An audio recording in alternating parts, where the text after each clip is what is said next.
Gizakia argia aztertzen hasi zenetik, sekulako burua usteak sortatu dizkio. Honen abiadura, erreferentzia ezberdinekiko konstante mantentzea, edo hau aztertzerakoan dituen izaera ezberdinak esate baterako. Gaurkoan, azken hau, zertxobait argitzen saiatuko gara. Garaian kokatzeko, 19. mendearen hasierara egin behar dugu salto. Orduan, James Clerk Maxwellek elektrizitateari eta magnetismoari dagozkion legeak sintetizatu zituen. Gaur egun, Maxwellen legeak bezala ezagutzen ditugunak. Horri esker, unibertsoan ikusten diren prozesu elektriko eta magnetiko guztiak azaltzen dira, baita ere argiari dagozkionak. Garapen teoriko eta froga esperimental askoen ostean frogatu zen argia uhin elektromagnetikoa dela, eremu elektriko eta magnetikoen osilazio. Honek sekulako paradigma aldaketa suposatu zuen. Argia olatu elektromagnetiko bat da. Beraz, argia uhin bat den heinean haien ekuazioak bete behar ditu, eta baita bere propietateak ere. Hauetako bat, difrakzioa da.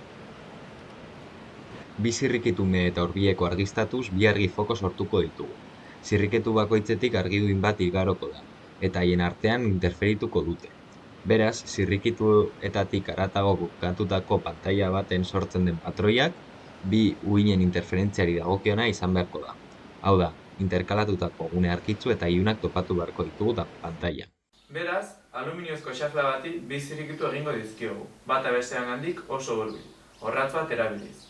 Lortutako plaka argiztatu egingo dugu laser bat erabiliz, eta plakaren beste aldean lortzen duen patroia aztertuko dugu, baina horretik goazen argiak itzaltzera.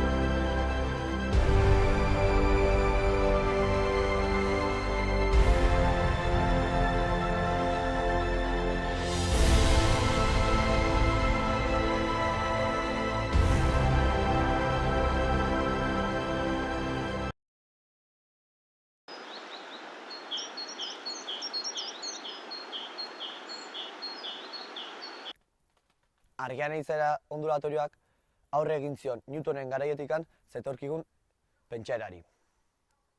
Argia korpuskulotzat hartzen genuen, hau da, partikula puntualtzat. Baina uhin elektromagnetikoek zeuden zalantzak argitu zituzten. Aldiz, gure misterioa ez da bertan amaitzen. Denboran aurrera joaten bagara, 20. mendera salto eginez, zehazki, izugarrizko iraultza zientifikoa ikuskatzeko gai izango gara. Bertan, aurretikan zegoen guztia zalantzan jarri zen. Demagun xafla metaliko bat dugula. Metala atomoz osatuta dago, eta bere horretan atomoa elektroiez. Dakigunez, elektroiak energia bandatan salto egiten du nahiko energia jasoz gero. Beraz, metal argiztatzen badugu, elektroiak salto egingo du. Argiak energia transferitzen baitio. Garaiko teorien arabera, prozesu hau ez da bat-batekoa. Argia uhin bat da, eta beraz, energia transferentzia leuna da. Hau da, elektroiak pixkanaka jasoko du energia. Eta nahikoa duenean, ihes egingo du. Orain, teoria hau esperimentalki frogatzera goaz. Honetarako, fotodiodoak erabiliko ditugu. Fotodiodoak siliziozko plaka txikiak dira. Hauek argiztatzean potentzial bat sortzen zaigu. Elektroiek atomoen bandako balentetik balentzia baldara salto egite dutelako. Beraz, argi iturri bat jarriko dugu. Gure kasuan, argi zurizko eta lau bateko bombilla jarriko dugu siliziotik 40 zentimetrotara. Teoria ondulatorioa kontuan hartuta eta zenbat kalkulu eginez, lehen elektroia atomoetatik ihes egiteko behar duen denbora minimoa kalkulatu ahal dugu.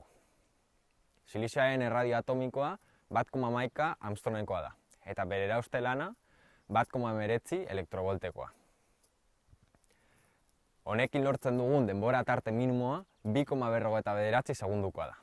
Hau da, lehen elektroia atomotik ihes egiteko behar duen denbora tarte minimoa 2,49 segundukoa da. Konproba dezagun. Espirotako balioak neurtzeko oziloskopio bat eta voltimetro bat erabili ditugu.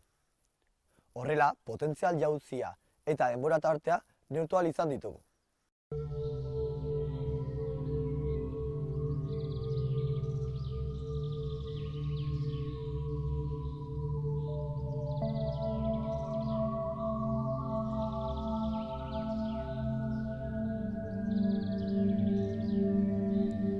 Argi ikus daiteke potentziala momentuan sortzen dela.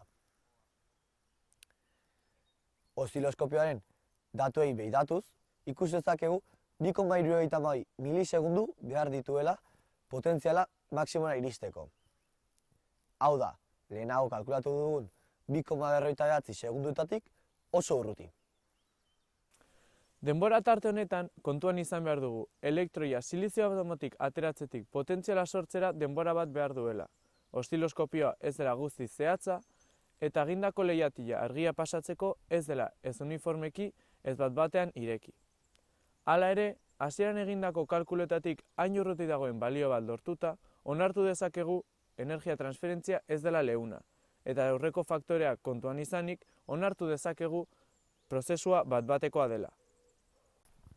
Ideia hau, 1905 Albert Einsteinek plazaratu zuen.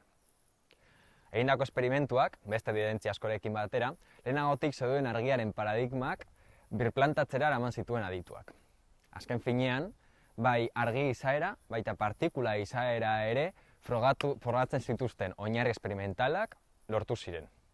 Albert Einsteinek nolabaiteko argi paketeen existentzia proposatu zuen. Argiaren partikula. Gure esperimentetan egindako behaketatik, argiaren izaeraren inguruan hainbat ondorio atera ditzakegu. Lehenengo esperimentuan ikusi den bezala, argiak, urak bezala, gainezapen bat sufritzen du. Hau da, uhin modura edatzen da. Baina, bigarrengo esperimentuan, ikusi dugu elektroia bat-batean erauzten dela. Hortik ondorioztatu dezakegu, energia transferentzia ez dela leuna, baizik eta bat-batekoa. Beraz, fotoia partikula dela esan genezake. Nola uler dezakegu hau? Lehenik eta behin, esan beharra dago, uhin eta partikula terminoak erabiltzea gure arrazonamenduaren mugapen bat dela. Egunerokotasunean erabiltzen ditugun hitzak baliatzen ditugu, benetan horrela deskribatu ezin den zerbait azaltzen saiatzeko. Askoz konplexuagoa den zerbait ulertzen saiatzeko.